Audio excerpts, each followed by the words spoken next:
It's Sunday, and I'm wrapping up the week by summarizing this week's theme, where I answered your questions. I tackled a variety of questions this week, everything from are we headed for a recession to what to do if you get a big raise at work? What should you do with that extra money? And more broadly, I talked on that day about how to prioritize your savings. You can save for emergencies, save in your 401k, save for a new house. But like, where do all those financial priorities stand? What is the correct order for most people? So I addressed that. I talked about when to start Social Security. Should I start it at retirement? Should I wait a little bit longer? I talked about a specific scenario I addressed with a client. I also discussed whether or not you should up your life insurance. A lot of you who are listening, especially if you don't own whole life or permanent insurance, but you have some sort of term policy, a lot of times those expire around the time that you're getting close to retirement, maybe in your 50s or 60s,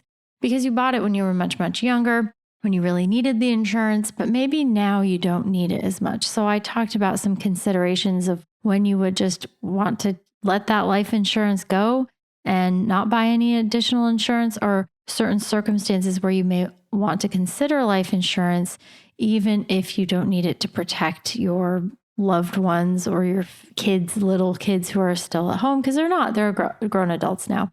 I talked about a situation where someone was considering investing in the Stable Value Fund, which is the ultra conservative fund that most 401k or other like kind retirement plan options have. Why I'm against that decision for most people, and that ought to do it. So I hope this week was useful for you. I hope at least one of the questions addressed something you've been considering or wondering about as it relates to your own retirement.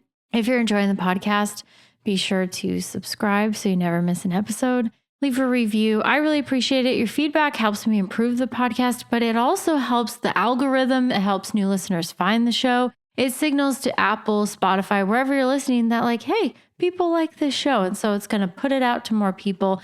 It's one of the best ways you can share the love if you are enjoying this podcast.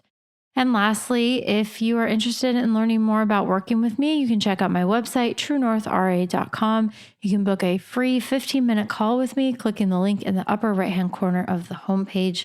I absolutely love hearing from listeners. I'm happy to chat about anything on your mind regarding your retirement. No strings attached.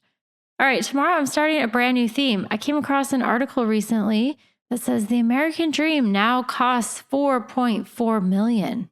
Ouch. Okay, we're going to break that down, and we're going to talk about where that number comes from and how it may or may not apply to you in your situation. I hope you have a blessed Sunday. My name is Ashley Michike, and this is the Retirement Quick Tips Podcast.